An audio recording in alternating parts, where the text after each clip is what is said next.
लोकसंस्कृती म्हणजे काय? तर लोकराहाटी जी आहे, राहाटी म्हणजे काय? लोकांचं राहणीमान आणि तेव्हा त्यांना आवश्यक असलेल्या गरजा.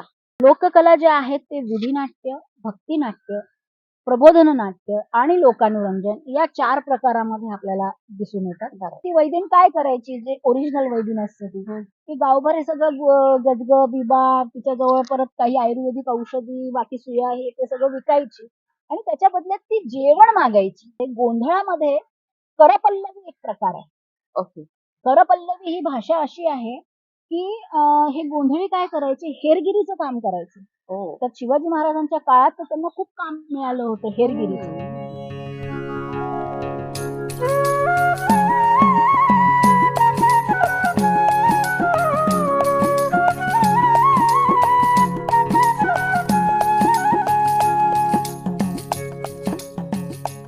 नमस्कार.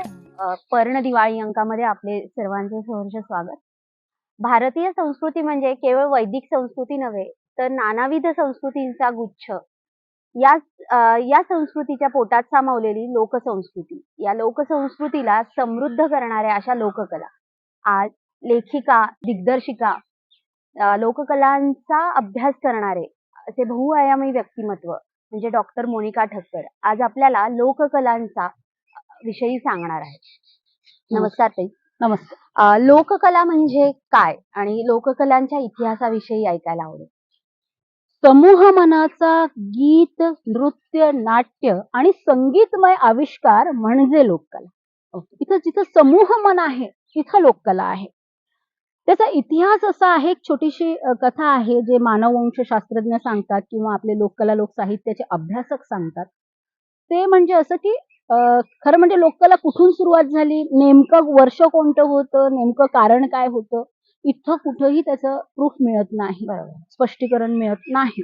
पण त्याचा अंदाज त्यांनी लावला. तो अंदाज कसा त्याबद्दल मी तुम्हाला थोडक्यात सांगते. की एकेकाळी जेव्हा माकडातून माणूस झाला, जेव्हा त्याची शेपटी गळाली, सगळे केस गळाले आणि तो माणसासारखा ताठ चालू लागला आणि तेव्हा त्याला काही माहित नव्हतं. ना भाषा माहित होती, ना कपडे माहित होते, ना कुठं राहायचं माहित होतं, ना काही खायचं माहित होतं. म्हणजे खायचं म्हणजे अन्न माहित नव्हतं. बाकी माकडाला जे माहित होतं ते त्याला माहित होतं, की फळं खायची असतात, ते फळच खायचं. पण त्याला एक समज आली होती छोट्या-छोट्या गोष्टींची आणि त्याच्या अंगावरचे केस गळाल्यामुळे ऋतुमानाचा जो बदल त्याला जाणवायचा तो अधिक प्रमाणात जाणवायला लागला होता. म्हणजे भरपूर पाऊस, भरपूर थंडी, भरपूर ऊन, कारण ते जंगलात राहत होते आणि माणसं तेव्हा कमी, त्यामुळे हे ऋतुचक्र जे होतं हे भरपूर प्रमाणातच जाणवायचं. म्हणजे आपणही आता असतो तर ते जाणवलं. अगदी साहजिक गोष्ट आहे ती. तर त्याच्या लक्षात येईना की हे नेमकं काय आहे. ओके. म्हणजे पाऊस म्हणजे काय, थंडी लागतीये हे त्याला कळत नव्हतं. हे काहीतरी त्रास होतोय याचा. हे म्हणजे नेमकं काय, ऊन म्हणजे नेमकं काय आणि ह्याची काय गरज आहे. ते काहीही जेव्हा त्याला माहित नव्हतं, तेव्हा त्याच्या मनात एकच आलं, की कुठली तरी अशी एक शक्ती आहे, जे हे सगळं करते. ओके. आणि आपल्याला घाबरवतीये. मग आता आपण काय केलं पाहिजे? तर एक तुम्ही सहज मानसशास्त्राचा जर विचार केला, तर तुमच्या लक्षात येईल आजही आपण तेच करतो. एखादी गोष्ट जेव्हा आपल्याला समजत नाही, आपण घाबरतो. म्हणजे कोरोना पिरियडमध्ये पण तुम्ही बघितलं असेल, की आपण देवाचा धावा करतो. बरोबर आहे. एक कुठलीतरी अज्ञात शक्ती आहे, ती शक्ती आपल्याला वाचवू शकते. ही अगदी सहज मानसिकता जी आज आहे, ती तेव्हा पण होती. त्यांनी काय केलं, आता काय करावं? तर आपल्याला काय आवडतं? आज आपणही कोणाला जर गिफ्ट देणार असू, तर आपण काय म्हणतो, आपल्याला जे आवडतं ते आपण त्यांना देऊया म्हणजे ते अधिक खुश होतील. कारण आपण कॉन्फिडंट असतो, की ते त्याला आवडणारच. किंवा त्याची आवडी-निवडी आपल्याला माहित असतात. तर हा एक वेगळा भाग झाला. तर तेव्हा त्याला काय माहितीये, ती फळं जी तो खातो आणि ही फळं खाण्यासारखी आणि ही गोड आहे आणि ही आपल्याला आवडतात. मग फुलं, ही फुलं किती सुंदर आहे दिसायला. मग आपण ती फुलं जमा करूया. म्हणजे असं करून त्यांनी काय केलं, फुलं जमा केली, पानं जमा केली, फळं जमा केली आणि एका कुठेतरी ठिकाणी जिथून त्याला ते जाणवलं ही इथून कुठून तरी वरून येतं. बरोबर आहे. ते ठिकाण त्यांनी शोधून तिथं ते सगळं जमा केलं आणि प्रार्थना केली, की जी कोणी ही अज्ञात शक्ती आहे, म्हणजे ही तुम्ही माझ्या प्रगत भाषेत बोलतेय, त्यांनी त्याच्या भाषेत काय प्रार्थना केली असं माहित नाही, की ही जी कोणी अज्ञात शक्ती आहे, तर आम्हाला त्रास देऊ नका, आम्हाला क्षमा करा आणि काही आमच्याच्याने चुकलं असेल तर क्षमा करा वगैरे वगैरे सारखी त्यांनी एक भाबडी प्रार्थना केली असावी. आता प्रार्थनेचं तुम्ही बघाल कुठल्याही प्रकारची जेव्हा आपण प्रार्थना करतो तेव्हा आपल्याला एक मानसिक समाधान प्राप्त होत असतं. बरोबर आहे. तर तेव्हा त्याला ते मानसिक समाधान प्राप्त झाल्यामुळे काय झालं, की ते जे ऋतूचे बदल होते किंवा ती ऋतुमान येत होतं, जेव्हा ते सगळं घडत होतं, तेव्हा ते सहन करण्याची थोडीफार का असेना, एक शक्ती त्याला प्राप्त झाली. बरोबर. आणि त्यानंतर काय झालं, की हळू-हळू ते जेव्हा हे असं सगळं करत राहिले, आता तेव्हा कधी करायचं, कसं करायचं, मुहूर्त हे हे हे काही हा विषयच नव्हता. बरोबर आहे. आज आपल्याला मुहूर्त आणि हे वैदिक शास्त्रामुळे सगळं कळतंय, तेव्हा हं. असं सगळं काही नव्हतं. मग तेव्हा काय झालं, की तुम्ही आजही विचार करा, की आपला एखादा जर ग्रुप असेल, त्या ग्रुपमध्ये एखादा लीडर असतो बरोबर. आणि तो स्वाभाविक लीडर असतो. तो त्या ग्रुपमधून बाहेर येतो आणि म्हणतो, की हे आपण असं-असं केलं पाहिजे, हे असं-असं झालं पाहिजे आणि सगळे त्याचं ऐकतात, आपसूक ऐकतात. बरोबर. अगदी तसंच तेव्हा घडलं. त्यांच्यातला एक लीडर क्वालिटी असलेला माणूस बाहेर येतो आणि तो म्हणतो, की आपण ही जी अज्ञात शक्ती आहे, ह्याच्यासाठी आणखी काही केलं पाहिजे. बरोबर. तर आणि आपल्याला काहीतरी त्याचा फायदा होईल, काहीतरी कळत जाईल. तर त्यांनी काय केलं, तर दगड उचलला. दगडाने दगडावर मारलं म्हणजे म्युझिक तयार केलं, संगीत हं. तयार हं, केलं. हं, हं. काहीतरी बोलण्याचा प्रयत्न केला, काहीतरी लयताल आणण्याचा प्रयत्न केला. असे अनेक प्रकार त्यांनी केले असावे, हं, असा हं. अंदाज अभ्यासकांचा आहे. ओके. आणि ह्यातून काय झालं, की जो आवाज होत होता, तो जंगलात जिथं-जिथं घुमत होता, तर तिकडल्या जंगलाच्या पलीकडे तिकडे काही राहत असतील. एक वस्ती छोटीशी असेल किंवा आणि कुठे राहत असतील, ते ऐकून-ऐकून तिथं जमा व्हायला लागले. ओके. जमा झाल्यानंतर काय झालं, तर जो मेन जो लीडर होता, त्याला आज आपण पुरोहित म्हणतो. बरोबर. त्यातून पुरोहित जन्माला आला, हां, की हां. तो म्हणेल तसं करायचं. आणि मग त्याच्या लक्षात आलं, की माणसं ही जी सगळी जमा झाली आहे, ह्यांचं लक्ष माझ्याकडे आहे. हे मला बघतात आहे. हं. म्हणजे काय झालं, सेन्स ऑफ ऑडियन्स आला. ओके. जिथं सेन्स ऑफ ऑडियन्स आला, तुम्हीही विचार करा, जेव्हा तुम्ही सहज कुठेही जात असाल, तर तुम्ही त्या-त्यानुसार कपडे घालता किंवा बरोबर. तयार होता, की नाही आज आपल्याला इंटरव्ह्यू घ्यायला जायचं म्हणून आज आपण असं केलं पाहिजे. आपण बरोबर. लग्नाला जातोय तर आपण असं केलं पाहिजे. ही प्रगत अवस्था आहे. पण ही आपल्यामध्ये आहे. सेन्स ऑफ ऑडियन्स आपल्यामध्येही आहे ओके. बेसिक. ओके. तसं त्याच्यातही आलं, की मला 4 लोकं बघतात आहे. म्हणून त्याने काय केलं पर्टिक्युलरनेस आणला स्वतःमध्ये. हं, हं, हं, हं. म्हणजे जर तो नाचत असेल किंवा काही बोलत असेल किंवा काही हावभाव करत असेल, त्याच्यात पर्टिक्युलरनेस यायला लागला, की ते लोकांना आवडलं पाहिजे, ते चांगलं वाटलं पाहिजे.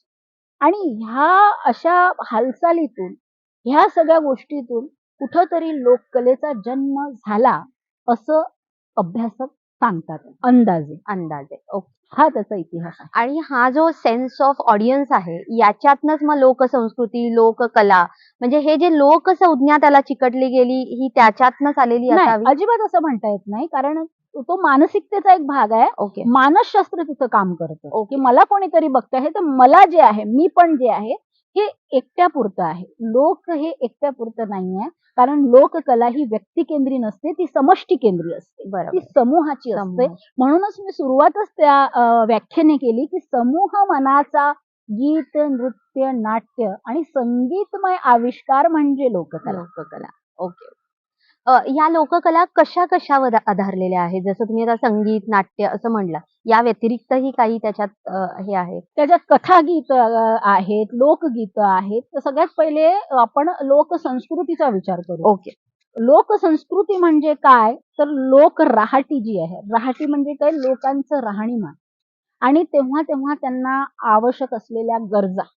मग त्या गरजा भावनिक होत्या, मानसिक होत्या, आध्यात्मिक होत्या, शारीरिक होत्या. सगळ्या गरजा होत्या. अन्न, वस्त्र, निवारा ही जी जशी बेसिक गरज आहे माणसाची, ती गरज जशी पुरत गेली तसं त्याच्यात अनेक गोष्टी परत आल्या. मग कुटुंब आलं, की बरोबर. ते आता डेव्हलप झालं पाहिजे. आता कधी कोणाचं लग्नच होत नाही, कोणाला मूलबाळच होत नाही, कोणाच्या घरात आजारच सुरू आहे. हं. तर अशा सगळ्या अनेक कोणाची नोकरीच लागत नाही किंवा कोणाचं कामच नीट चालत नाही, तर कोणाची शेतीच व्यवस्थित होत नाही. अशा कितीतरी गोष्टीच्या अडचणी जेव्हा माणसाला येत गेल्या, परत त्याने देवाचा धावा केला.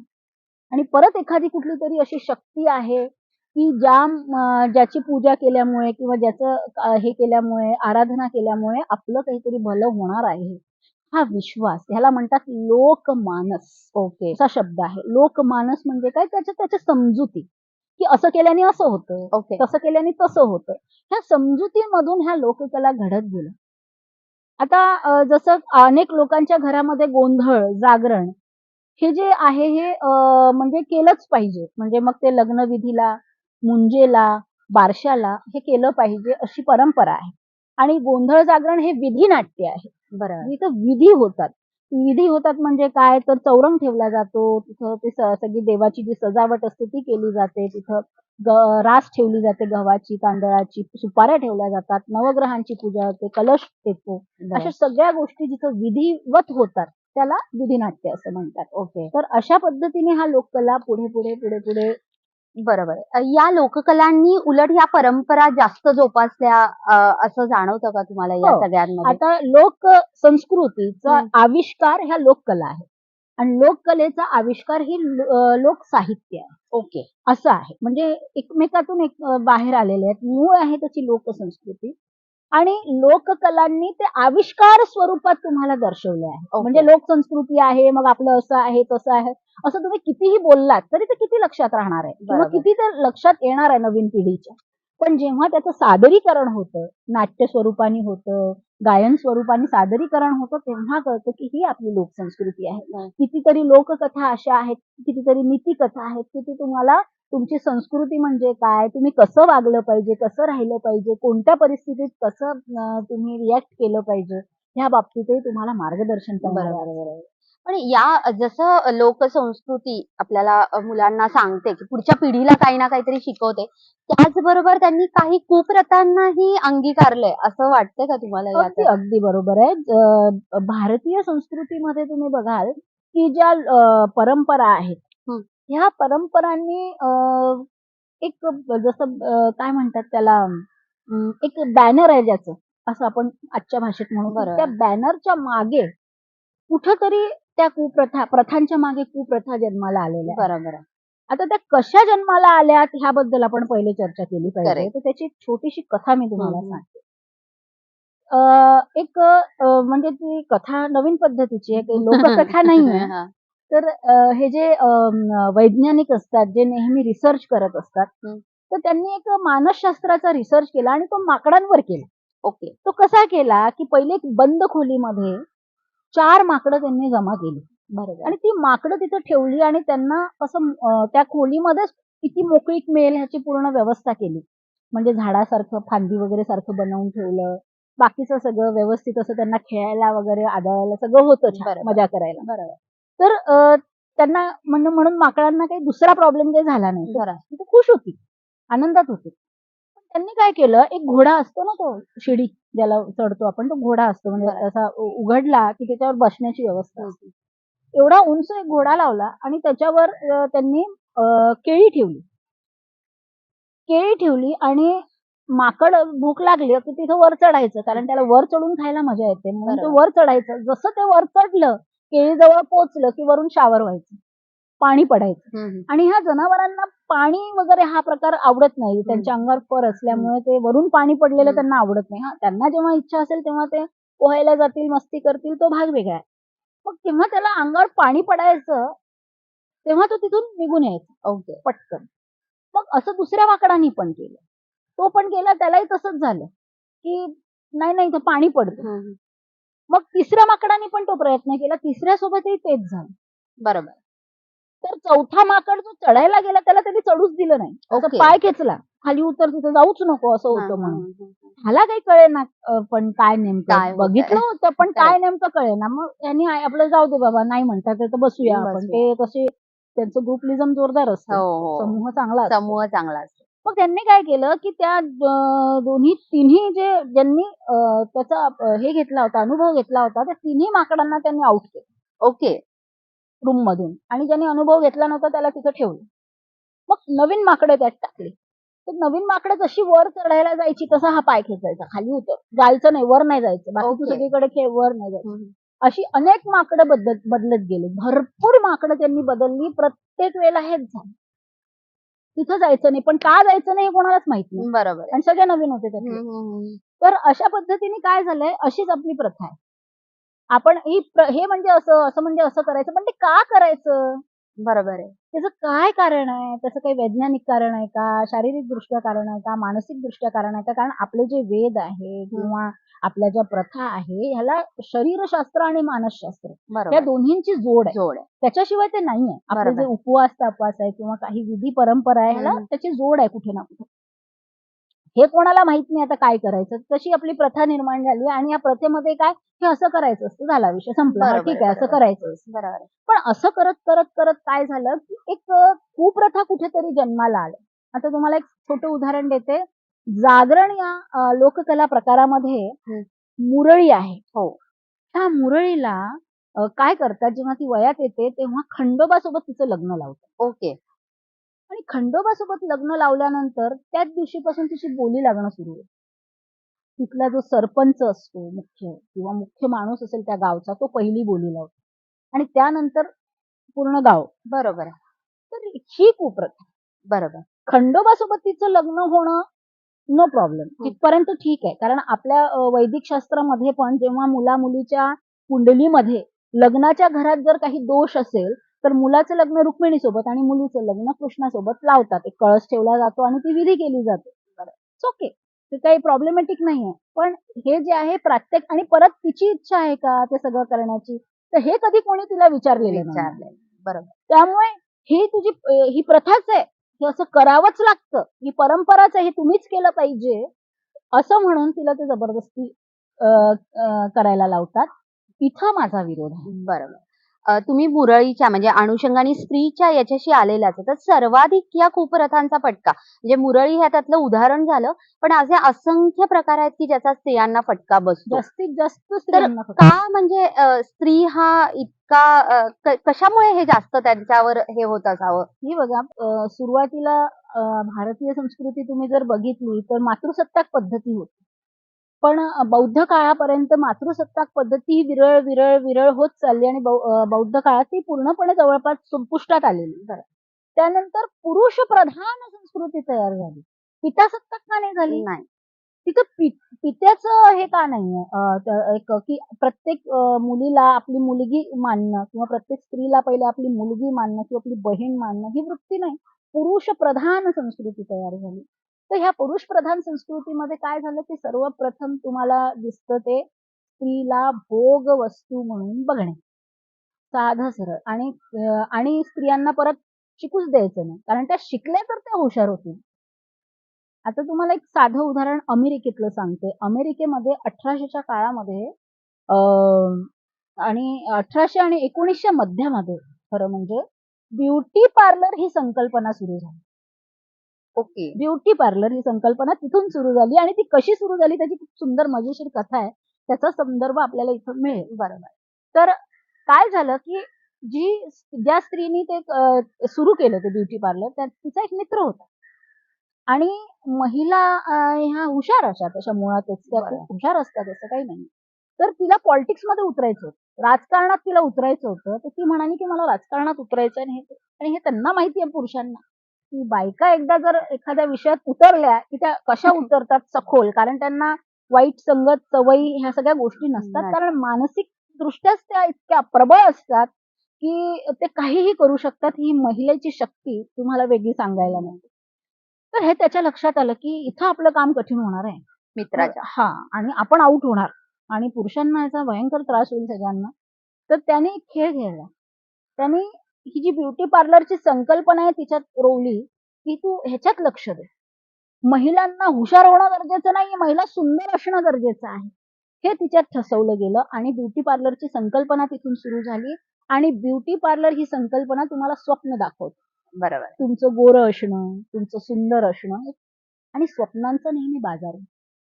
म्हणून स्वप्न बघा ती खरी करण्यासाठी. त्याचा बाजार होऊ देऊ नका. तर अशा सगळ्या या गोष्टीतून तुमच्या लक्षात आलं असेल, की महिलांनाच जास्त कारण तिला ठसवण्यात आलं तुझं सुंदर असणं गरजेचं आहे. तुझं बरोबर. शिकणं गरजेचं नाहीये. बरोबर. तू जर सुंदर असशील तर तुझं लग्न होईल. तुझं लग्न होणं गरजेचं आहे. आज भारतीय संस्कृतीमध्ये लग्न होणं गरजेचं आहे, मान्य आहे.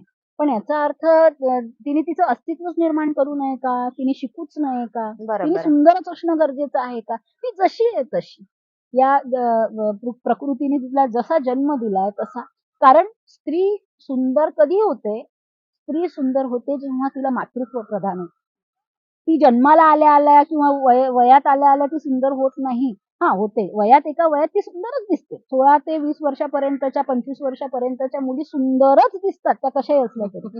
ते कारण तो त्यांचा एक काळ असतो पण जेव्हा खऱ्या अर्थाने तिला मातृत्व प्रदान होतं, जेव्हा ती आई होते, तेव्हा ती दैवी सुंदर होते. आणि हे आतलं आपलं सौंदर्य जर आपल्या महिलांना कळलं ना, ते कधीही कोणाच्याही अशा कुप्रथांमध्ये त्या फसणार नाही. बरोबर. तर ही शक्ती आपण आपली ओळखली पाहिजे. म्हणून महिलांना खरं म्हणजे त्या सगळ्या गोष्टीत गुरफटून ठेवून त्यांना अधिक फटका पडलेला आहे. मग तुम्ही असं म्हणाल पुरुषांना फटका पडलेलाच नाहीये का? तर असं नाही. पुरुषांनाही फटका त्याचा पडलेला आहे. त्याच्यात आपण जोगता बघतो आणि त्याच्यात आपण पोतराज बघतो. हे 2 गोष्टी आपण महाराष्ट्रात विशेषतः बघतो. जोगत्याला कसं मुद्दामून त्यांनी स्त्रीचा वेशच घालायचा आणि जोगवा मागायचा. का? तर त्याचा नाईटफॉल झालाय म्हणून. अरे किती नैसर्गिक गोष्ट आहे ही. झालीच पाहिजे. नाही झाली तर कसं होणार? पण तरी त्याच्यात गुरफटवण्यात आलं. परत ती जोगती नाही, तिला काय तर केसात बट आली म्हणजे गुंता झाला. मग अरे गुंता ह्या केसांचा आजार आहे. जर तुम्हाला केसांच्या दृष्टीने ज्या काही गोष्टी असतात म्हणजे कोंडा होणं आणि सगळ्या गोष्टी होणं, काही लोकांना उवा खूप होतात. ते बट ही त्याचा आजार आहे. त्याची औषधी घेतल्या की मग बटा होत नाही. किंवा बटा तर असे वारं खूप चाललं तर बटा होणारच आहे. पण एवढ्या छोट्याशा गोष्टीवरून तिला जोगतीन करण्यात आलं. म्हणजे तिने तिचं सामाजिक जीवन, तिचं वैवाहिक जीवन जगायचं नाही तर फक्त ते भीक मागायची आणि स्वतःचा झुलवा लावून घेऊन कुठल्याही पुरुषासोबत राहायचं. अशा पद्धतीच्या कुप्रथांमध्ये ती पेचली गेली. मग आपण येतो परत पुरुषांवर येते पोतराज. पोतराज ही निषेधित लोककला प्रकार असं आम्ही म्हणू. कारण निषेधित यासाठी कारण त्याला लोककला प्रकार म्हणता येत नाही. कारण कला म्हणजे काय ह्याचा जर आपण विचार केला तर कला म्हणजे ही स्वतःला आनंद देणारी आणि दुसऱ्यांना आनंद देणारी ती कला.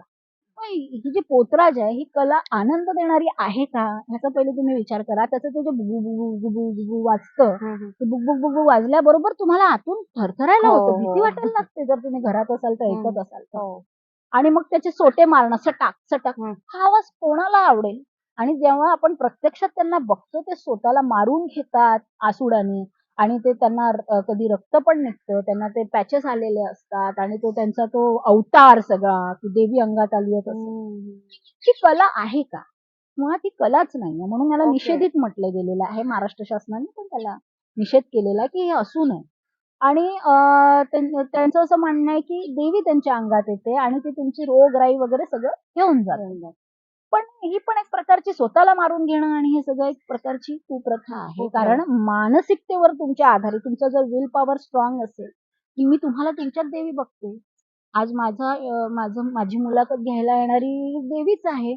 अशी देवी आहे, की जी इच्छिते, की तू लोकांना सगळ्यांना सांग ह्या सगळ्या गोष्टी. तर माझ्या मानसिकतेवर ते आधारित आहे. तर ही जी मानसिकता आहे ही बदलणं खूप गरजेची आहे आणि आज खूप बदलली आहे. आता गावाचे लोकं पण खूप हुशार झालेले आहेत. तर त्याच्यात फसत नाही. पण आता ते जे लोकं फिरतात ते त्यांचं ते परंपरा आहे आणि त्यांची जी ही आहे, काय म्हणतो आपण त्याला संस्कृती आहे ती त्यांनी सोडलेली नाहीये. आपण पोतराज हे ऐकलं तसंच वासुदेवही या या ह्याच्याबद्दलही ऐकायला आवडेल कारण तोही इकडे तिकडे फिरतात आणि हे तर ते हो, का असावं? वासुदेव ही परंपरा जी आहे ती सकाळी जेव्हा सूर्य उगवतो आणि एक पहाटेची कामं बायकांची जी सुरू होतात, त्या काळात तो तेव्हा नामस्मरणाचं महत्त्व, या सूर्याचं महत्त्व, या संस्कृतीचं महत्त्व सांगण्यासाठी तो तेव्हा येतो हां. आणि दान मागतो. हां. तर लोककलावंतांची तर ती परंपराच आहे. दान मागणं, बिदागी मागणं ही सगळी परंपराच आहे. त्यासाठी तो येतो आणि नाचतो. जेव्हा तो येतो तेव्हा एक प्रसन्न वातावरण करून जातो. लहान-लहान मुलं पण त्याच्या आसपास असतात. तर तो लोकसंस्कृतीचा खूप महत्त्वाचा भाग पण आहे आणि अगदी दिवसाचा विचार केला तर सुरुवातच त्याच्यापासून होत असते. ओके. त्या याच्या. आता लोककला जेव्हा आपण म्हणतो तेव्हा मनोरंजन हा एक त्यातला महत्त्वाचा भाग आहे. तर गोंधळ, जागरण या परंपरा आणि त्याचं मनोरंजन याकडे कसे बघता? हां, त्यात मी तुम्हाला 4-5 प्रकारांचे जे लोककला प्रकारांचे त्याचं मुळात डिटेल्स सगळं सांगते. लोककला ज्या आहेत ते विधिनाट्य, भक्तिनाट्य, प्रबोधन नाट्य आणि लोकानुरंजन या 4 प्रकारामध्ये आपल्याला दिसून येतात. तर आणि हे भारतीय परंपरेत कुठल्याही भारतीय कला जर तुम्ही बघितल्या तर तुम्हाला ह्याच पद्धतीने बायफर्केशन केलं पाहिजे. विधिनाट्य आहे, भक्तिनाट्य आहे, प्रबोधन नाट्य आहे आणि लोकानुरंजन म्हणजे लोकांचं मनोरंजन करणारं असं ते नाट्य ह्या 4 प्रकारचे नाट्य त्यात असतात. तर गोंधळ आणि जागरण हे विधिनाट्य. विधिनाट्य म्हणजे काय, तर त्यात विधी असतो, काटेकोर नियम असतात. गोंधळ जागरण हे जे आहेत हे 2 भागांमध्ये सादरीकरण त्याचं होत असतं. पूर्व रंग आणि उत्तर रंग. बरोबर. जसं गोंधळ आहे, तर गोंधळात सर्वप्रथम कुठलाही लोककला प्रकार असेल, सर्वप्रथम गण गायला जातो. पहिले गणपतीला आवाहन केलं जातं. तर गोंधळामध्ये पण सगळं ते चौरंग मांडणं, त्याची पूजापाठ, कळस, कडाकण्या लावणं, सगळं माळ लावणं वगैरे सगळा प्रकार तो झाला. गण गायला जातो, गणपतीला आवाहन केलं जातं. गणपतीला आवाहन केल्यानंतर गोंधळ हे देवीचं आहे. बरं. कदमराई गोंधळी आणि रेणुराई गोंधळी असे 2 प्रकारचे गोंधळी असतात. आणि गोंधळाचे 2 प्रकार आहेत, काकड्या गोंधळ आणि संबळ्या गोंधळ असे प्रकार आहेत. आणि हे रेणुका देवीचे भक्त असतात. तर त्या देवीचं आवाहन केलं जाते, देवीची सगळी गाणी गायली जातात. देवीचं आवाहन झालं की इथं पहिला भाग म्हणजे ज्याला पूर्व रंग म्हणतो तो तिथं संपला. बरोबर. मग उत्तर रंग सुरू होतो आणि उत्तर रंगामध्ये नाट्य रूपाने कथा लावली जाते. इथं त्या कथेचं नाट्य रूप सादरीकरण होतं. यामध्ये आपल्या महाराष्ट्रामध्ये जांभूळ आख्यान खूप फेमस.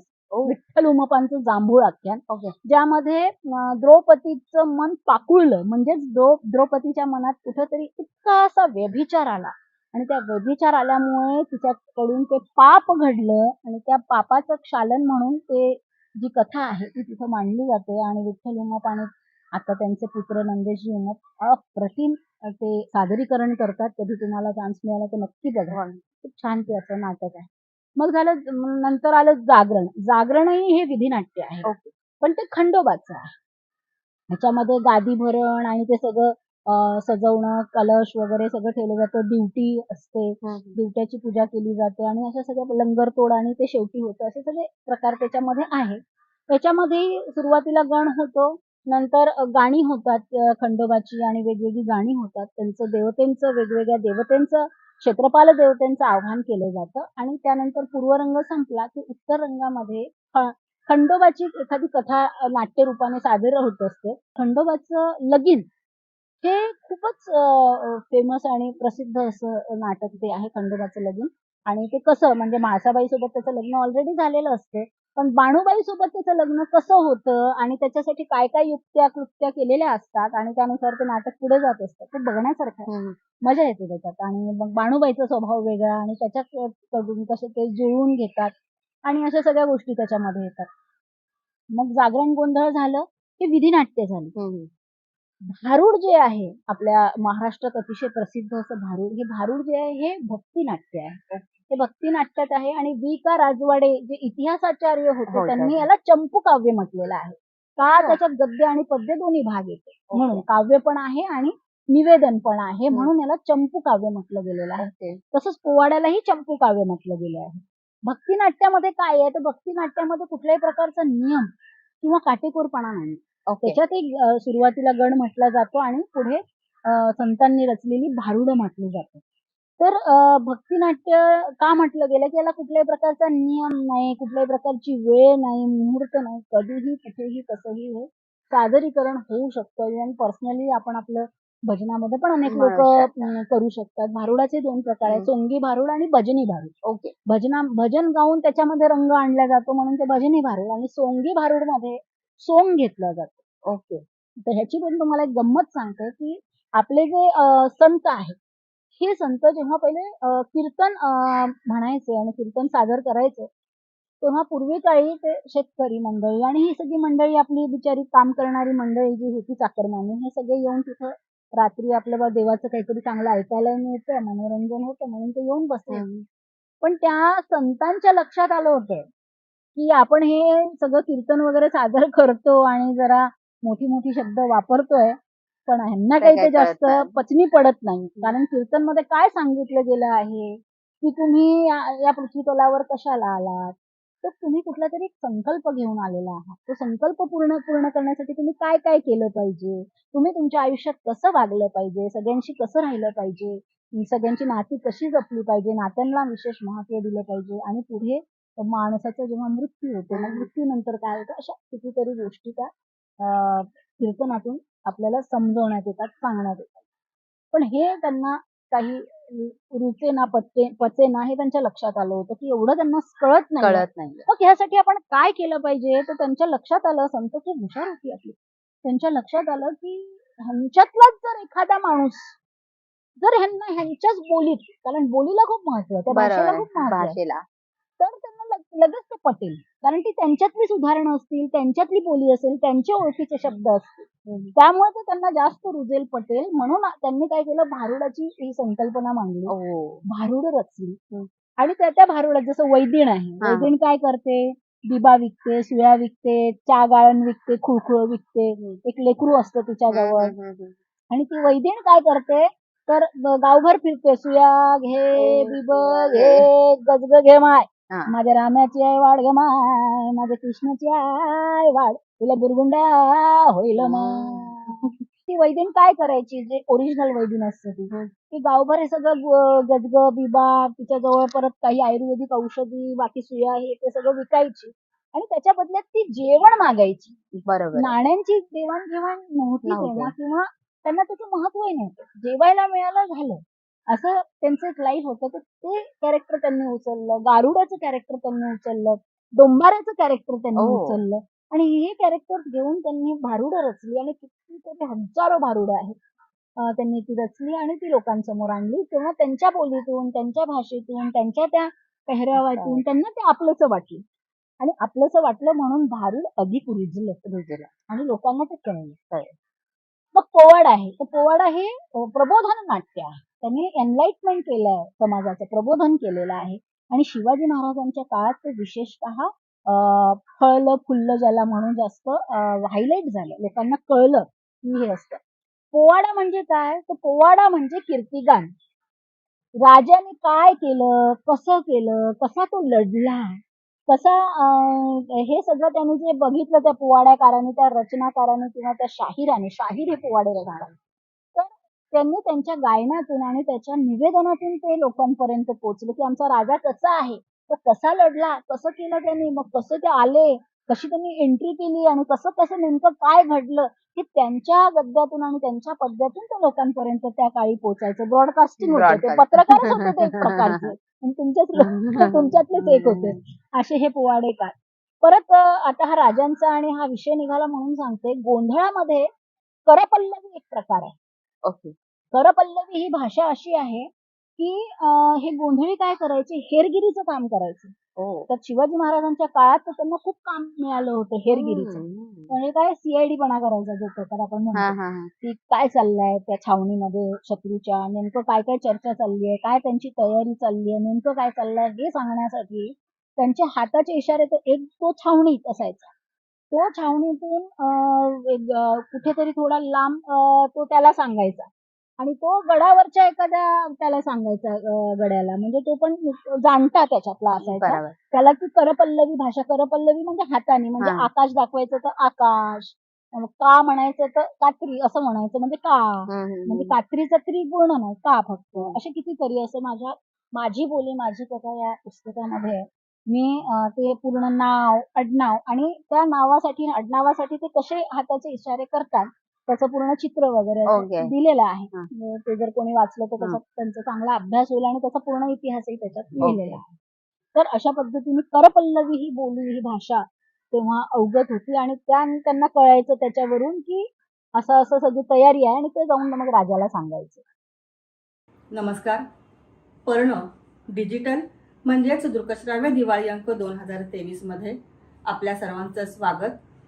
पर्ण दिवाळी अंकामधून आजपर्यंत अनेक विषय आपण मांडलेले आहेत. यावर्षीचा विषय सुद्धा तितकाच वेगळा आहे, संस्कृती. आपण नेहमीच म्हणतो की ही आपली संस्कृती आहे किंवा तमुक आपली संस्कृती नाही. येणाऱ्या नवीन पिढीला संस्कृती म्हणजे काय याची माहिती व्हावी, यासाठी या विषयाचा वेध घेण्याचं आम्ही ठरवलं.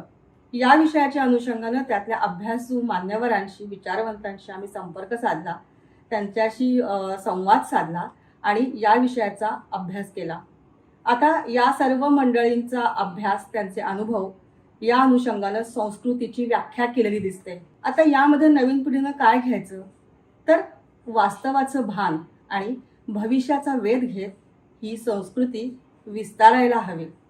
आणि म्हणूनच पर्णच्या डिजिटल दिवाळी अंकामधून, पर्णच्या साईटमधून या संस्कृतीचा अभ्यास आम्ही तुमच्या सर्वांसमोर मांडलेला आहे. त्याचा सर्वजण लाभ घेतीलच अशी आशा आहे. ज्यांनी ज्यांनी पर्णसाठी मुलाखती दिल्या ते सर्व मान्यवर, पर्णचे टीम, जाहिरातदार, हितचिंतक या सर्वांनाच दिवाळीच्या मनापासून शुभेच्छा. धन्यवाद.